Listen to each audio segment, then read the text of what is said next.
Hey guys, welcome to another episode of East Coast Rams podcast. I'm your co-host, Ashton, with my awesome co-host here, Zach. How you doing, Zach? The Rams have started OTAs. We have some news. This is gonna be a mini pod, guys. It's the off season. We don't want to make drama where we don't need to. We're gonna just talk about some simple subjects, give our opinions on it, and we'll probably start some more season preview stuff maybe in a few weeks. But Zach is traveling for work, having a lot of fun. How are you doing? Good, yeah. I'm on the road. I'm in Rhode Island, so even closer to the East Coast. So, um, yeah, it's been great. It's been great to actually see football happening. Getting to watch some of the video highlights from the OTAs. It just gets me fired up for this season even more. hmm Yeah, and we'll talk about something first up that we missed while we were going over draft stuff. And this was Behind the Grind. Is that the name of it? Yeah, which is Uh, weird because I don't know where yeah. episode two is. We've episode three's or episode one has been out for a while now, but we have not gotten Yeah. episode two yet. I was thinking So those were I going to was be week gonna to week things. Yeah, I was gonna make the comment. It felt like when this came out, I was like, oh, okay, episode one, it'll come out in like a few days or like a week, and we haven't seen anything else, and it was actually really good. So uh, I felt like they tried something different here. I don't know where the other episodes are, but overall, I liked a lot of content in there. I like that format. I know some people that's not what they're into. They just want to see the football element. I personally love seeing the person element, the human element, and a lot of the coaching that we don't really get to see. And the Rams do a good job of doing that more than some other teams, but especially after, at least in my point of view, a lackluster kind of drill. All right, not drill. Uh, it was really nice to see this. Zach, what was your reaction to it? Did you like a lot of the different segments Yeah, so I or less need? yeah, I mean, initially I thought it started off kind of emotional because you talk about Les Need and it was kind of him, um, talking about the rebuilding process and or the retooling process, whatever he wants to call it. But then you see them taking down Ramsey's nameplate, and you see them cleaning out the lockers of Bobby Wagner and Leonard Floyd and things like that. And it's kind of emotional to kind of see those players, physically get removed from the stadium and from the locker room. So I I thought it was kind of emotional, but it was cool. It was cool to get an inside view of how, kind of inside Sean McVay's head of how he was thinking about going into the season or going out of last season and how he's preparing himself for this season. Um, you get to see a little bit of Raheem Morris and Aubrey Pleasant, the new DB coach. You got to see them discuss their relationships. And the last thing that I thought was, that I highlighted in our notes was the Van Jefferson and his discussion about Cam Akers and kind of that relationship that they have built. I mean, I think even Van Jefferson said in that thing that um, or in his press conference, it was like Rams or Akers is like my best friend on this team, and so just getting to know that, and I think that we're going to see a lot of good things from Akers this year, based on that feedback that we're getting.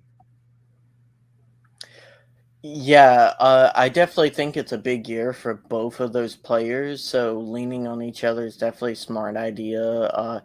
Happy to see they're getting along, and hopefully they both do great. We really need both of them to pick it up. I personally love the stuff with Ernest Jones. Like, this was a guy I was so high coming out of college that I just knew he had that star factor in him, especially the way he played at South Carolina. As you guys can see, my family, my in laws are huge South Carolina fans, so I got to watch him a lot in college. And he's been great for us, and we're going to need him to step up with Bobby Wagner leaving. And this team.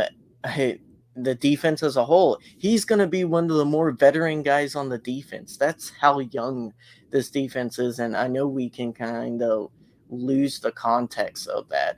But it was really awesome to see that. Overall, really well produced, and I kind of want to see more Zach, just not at the pace of like once, one every It just makes month. us kind of forget It's good. about it. I mean, it just makes us forget. I mean, the Yeah, next one was supposed to be about the draft. Now that would have been perfect because this one was it was somewhere between like a week, maybe 2 weeks after the draft, and so like this, they teased up the next yeah. one was going to be about the draft. Well, the draft is it's a month away, a month ago. Like that's past us now. Like now we're into OTAs and we're ready to see these things happen. I don't know if we really need to see the behind the scenes of that. So I don't know.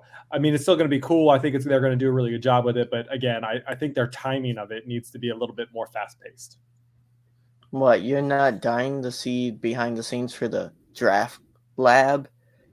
God, that I mean, was like I said, I'm that's fine so with bad. seeing it. I think I want to see it, but Uh, I wanted to see it when it was fresh in my mind, when the draft was literally, you know, a couple like, 2 weeks ago would have been better than, waiting a month and a half before we get to see the next one. So that's my I mean, take on that. I love that stuff. I want to see it even now. I just hated their theming for it. It didn't appeal to me. I'm sure it appealed to some people, and you know, oh, someone is driving through the but as stuff like that's subjective. So if you enjoyed it, I'm happy for you. I just want them to release this. I do like that type of content. They are, and this is a good segue, Zach. We got to see another video from the Rams from OTAs with Yarber, the wide receiver coach, coaching up this very young wide receiver core who did just add Tyler Johnson to the mix from he mostly played with the Bucks. He was on at Houston last year, but really didn't play. Yeah, I think he So was on the Raiders as well. yeah, so Zach, what was your reaction to that? And can you guess? And I'm hoping you haven't looked at the stats for between Tutu, Bane, and Tyler. Can you guess which one out of the three has the most yards? Out of who was the third one? Tutu, Tyler Johnson, Ben and Ben Ben Skowronek. Skoranek. Yeah. Uh, I don't know. Is it Tutu because he went far, or is it Tyler Johnson? I don't know. I don't know. A career uh Oh, yards. career. I guess Uh that's right. they all have been in. Actually, Tyler Johnson's been in for 3 years, but he only played in 2 games last year, and he did not get any stats in either of those games. Okay. So the answer is Tyler Johnson. He got in his career so far, he has 529 yards and 2 touchdowns, beating both Tutu, who has around 300 yards and 1 touchdown on his career, and Ben Skowronek, who has 0 touchdowns and 509 yards. That's So crazy. I I would think the not point have I'm guessed making that. is I think this wide. Yeah. He was a really, from all the videos I saw of him, he was a solid rotational piece for the Bucks, who didn't really get a lot of opportunity to do more than that. So the point I'm making is I I mean, really think this wide receiver three position is wide open, and we'll see who can kind of come out of that. I think that's what the Rams are saying. It seems. I mean, it's definitely a depth piece, but again, this Tyler Johnson hasn't done anything really to prove himself that he would be a wide receiver three. I mean, he's taller. He's capable of, get going up there and getting the contested catches.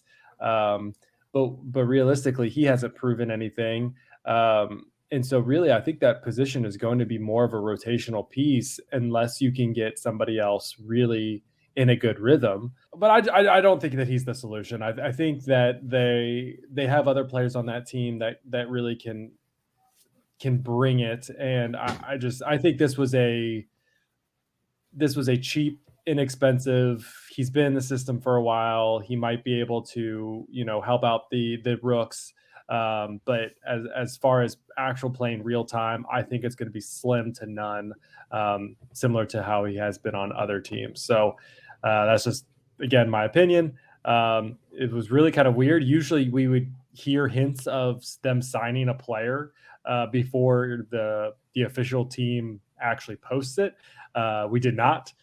This was just a hey, Rams signed this person, and everyone's like, who? So Mhm. again, I'm not really I'm not really looking forward to his highlight reel because I don't think it's going to be very much. I mean, from everything I saw in his attempts, he's good at breaking tackles. The problem is a lot of the concepts he played for the Bucks was a lot of short yardage, quick slants, stop and goes, curl routes. So a lot of like quick ding and dunk, Tom Brady's favorite thing to do, style of offense, and he was decent in that as a rotational piece for their third wide receiver, fourth wide receiver. So he's been in this situation before, and we'll see if he can thrive in the Rams' offensive playbook. I think the OTAs will be critical for him, and the preseason will be very big for him. And I think that's going to be the case for like um Tutu. I think Ben has already kind of cemented himself a little bit as a favorite of the coaching staff. I, I think he would have to really mess up the off season to lose that kind of favorite status. I mean, really, if I'm being honest, I feel like really Puka, I think, is the one who's really starting to shine in OTAs. I mean, we've seen a lot of good highlight reels from him, and so I really think that um, I think he's really kind of in that star spot to get wide receiver three if Tutu cannot, kind of compete for that spot of itself. Because, like I said, Tutu Atwell is a really good receiver. It's just I think it's just his size that really puts him down. I mean, he's a super fast guy. We saw him make excellent catches and excellent plays last year, but it was just too few. And I don't know if he's going to be that blocker that I think they also need when you're looking at a Sean McVay offense. And as we keep saying, they need to get back to that old Sean McVay Mhm. offense. Do you not think there's a possibility they could try to like make Puka this year's Brandon Powell? Like try to push him as like that kind of gadget player where they can put him on jet sweeps, they can make him in the backfield randomly, like mix up different formations, stuff For like that. sure, for sure. But I feel like they didn't utilize Powell to his fullest. I feel like he should have been more Yeah. of a let's see what would have happened if we had him as almostly an every down back. Let's see if we put him as if you had Van Jefferson, you had Cooper Cup, and you had Powell. I mean, obviously we didn't really have a chance because I think maybe Cooper Cup played one game with Van Jefferson. So we really didn't get the chance, but like I feel like Powell could have potentially been a quasi replacement for Robert Woods, and we just never really saw it. So, uh, I would love that idea. I think that I would want to see more consistency in that receiving core. Yes, obviously they're going to take breaks and they're going to need rotational pieces out. That's going to happen, but I really want to see a set of 1, 2, 3, and let's go from there. Mhm. So big notable UDFAs. We'll touch on them a little bit here. And if we don't say your favorite UDFA, please don't give us a 1-star review for it. We'll touch them eventually. There's a lot of guys here. Uh, uh, Tanner Brown, a kicker from Oklahoma State, made 26 of his last 27. One of the better kickers in Oklahoma State history.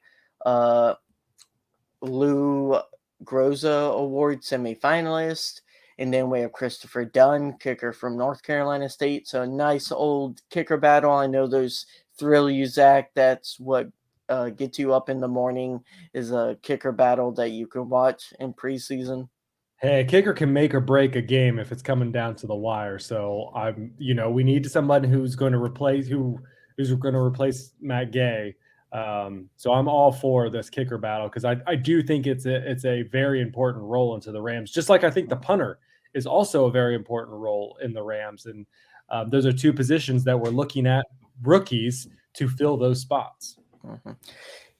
Yeah, I mean, I still have PTSD from 2020 and 2019 also, like a little bit, because Greg Zerline just played terrible that year and cost us a trip to the playoffs. A lot of people forget that that missed kick in Seattle. If we had won that game in 2019, we would have made the playoffs.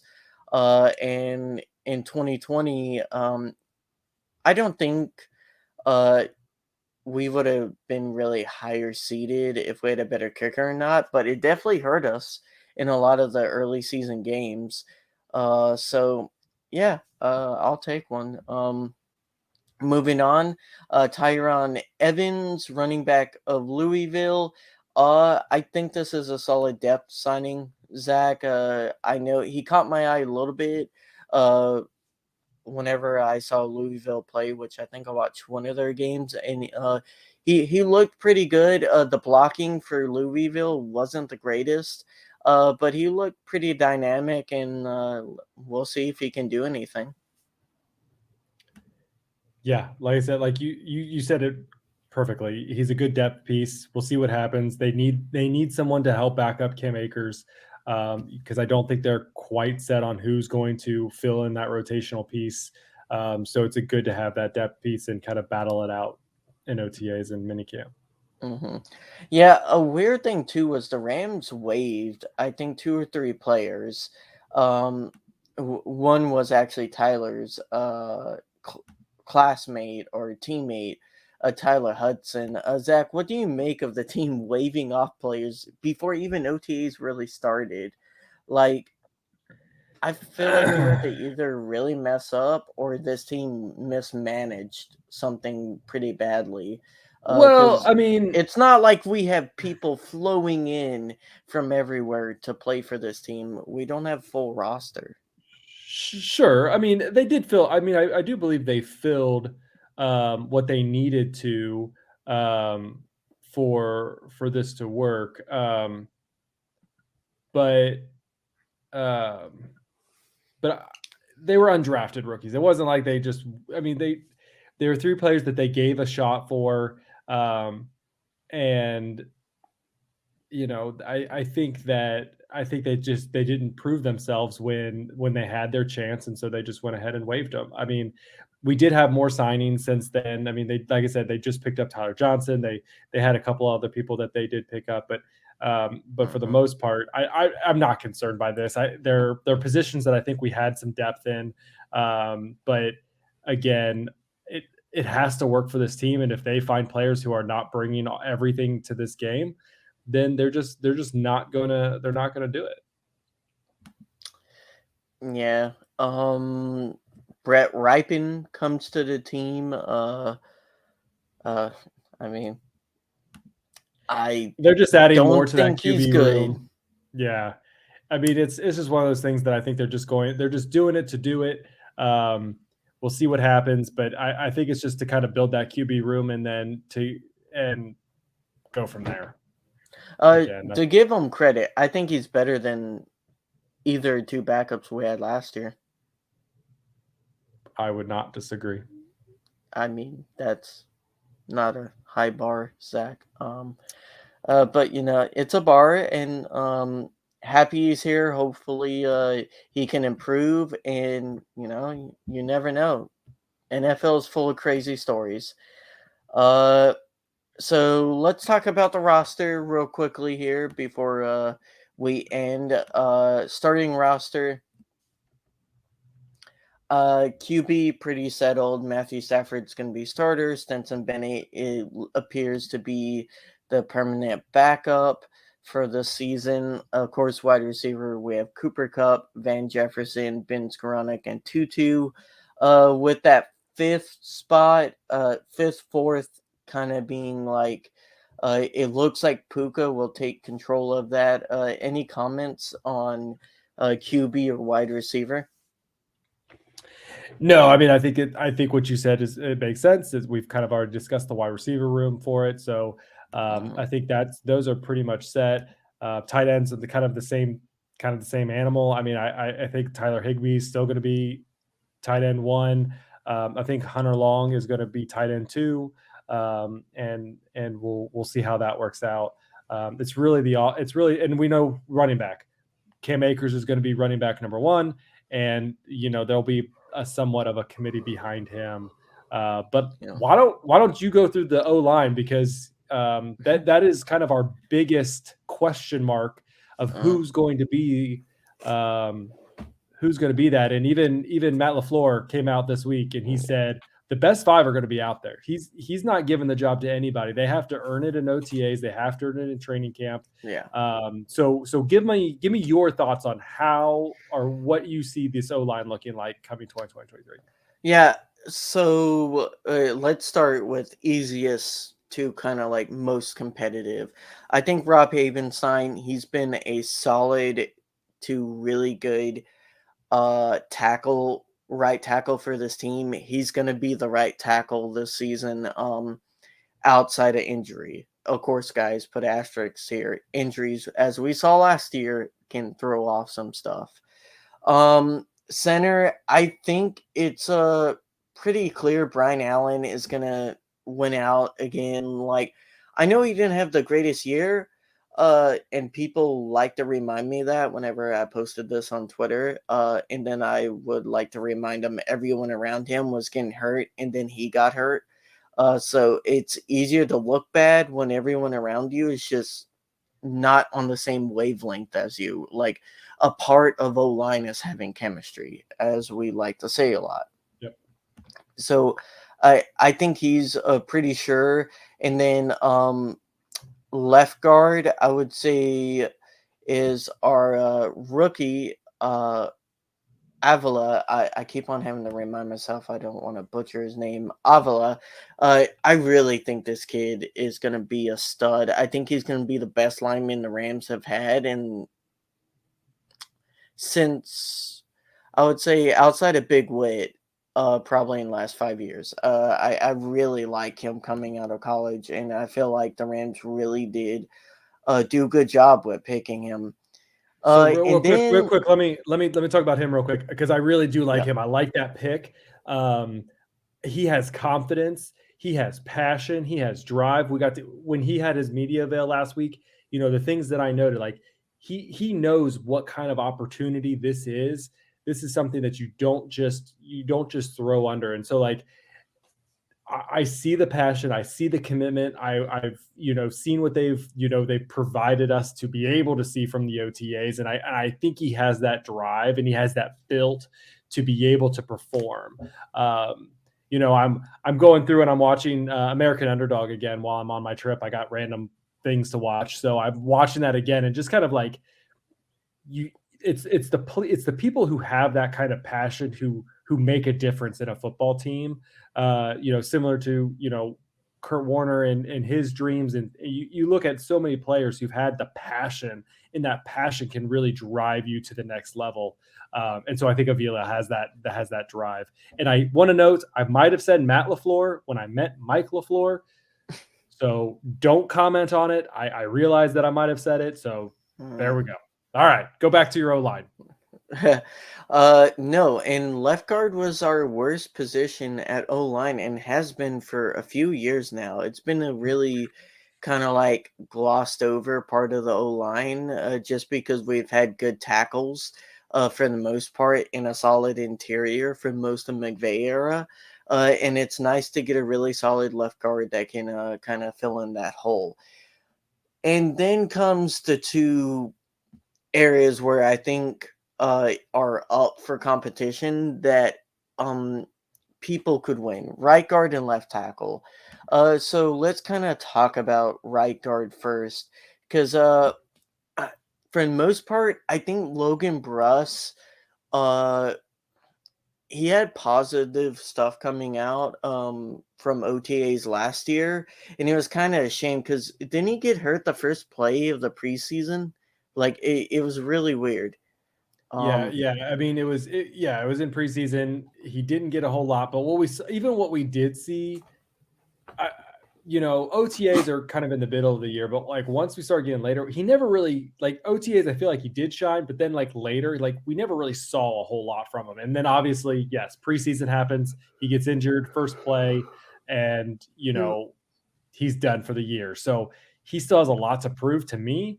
He was a high pick for the Rams last year. I mean, he was the first pick for the Rams last draft. So realistically, he has to perform, and we'll see if he can beat the competition out.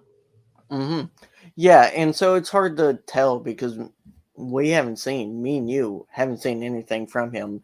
So I'm just kind of going off of the fact he was drafted so high, and I think from everything they've said, they like what they see from him, and we'll see if he can win the job. Um, and then really left tackle, I think is going to be the biggest issue. Um, I I don't think Joe Newboom has it. He's looked good in spots whenever he's filled in.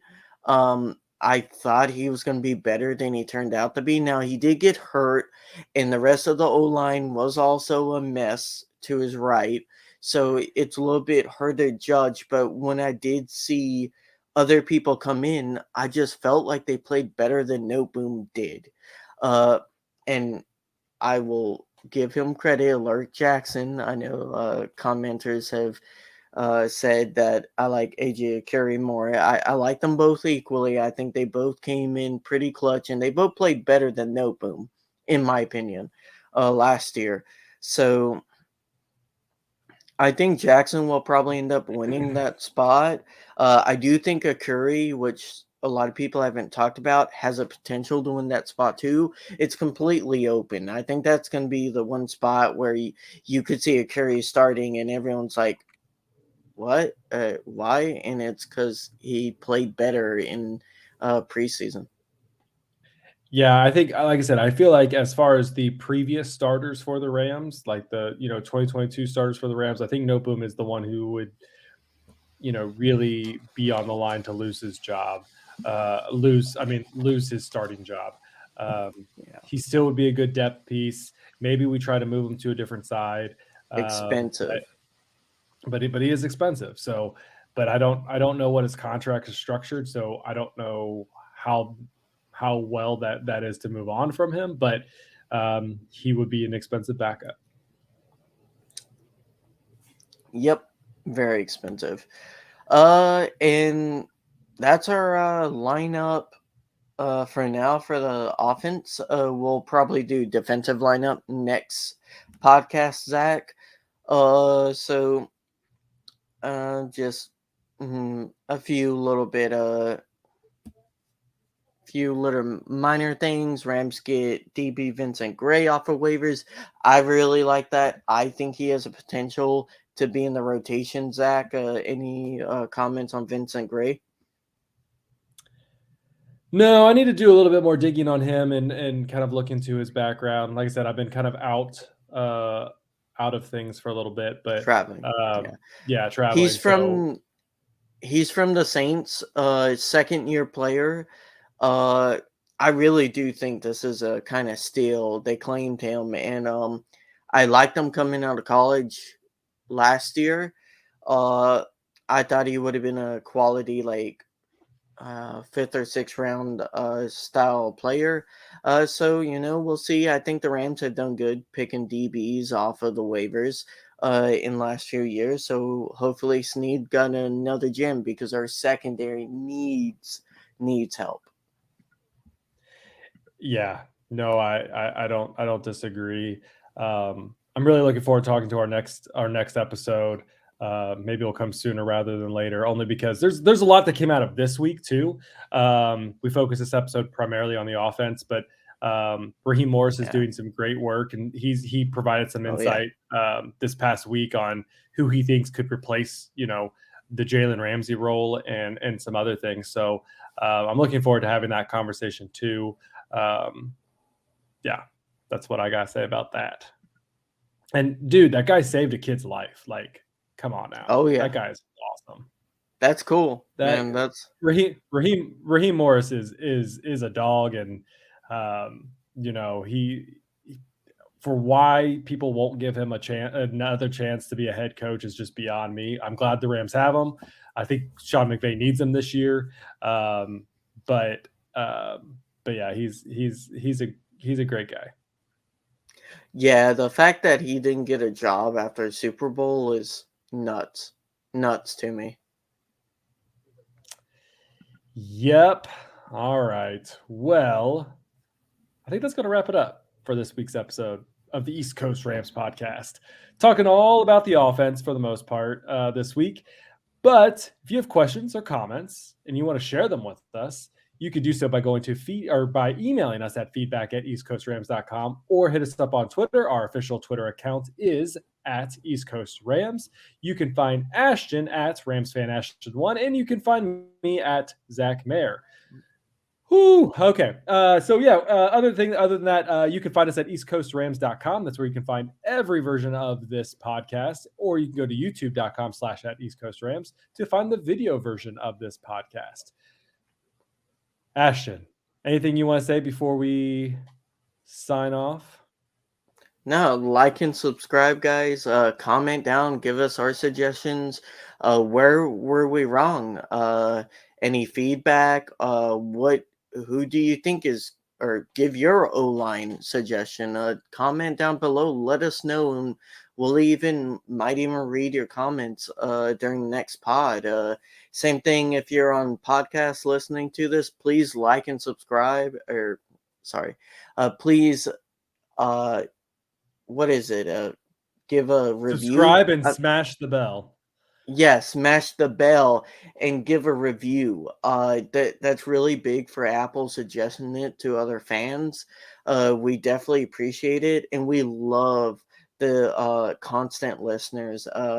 There's a few of you guys, and we do really appreciate it. We put in a good amount of work. Zach did an awesome job getting our intro and outro videos uh done. They look fantastic, and this thing has grown, and we love doing this for y'all. Yep. So catch us next time. We will talk about the defense. We promise we'll talk about all the stuff that Raheem Morris had said this past week during his time at the OTA's media avail. So with that, Ramley, we will catch you guys next time.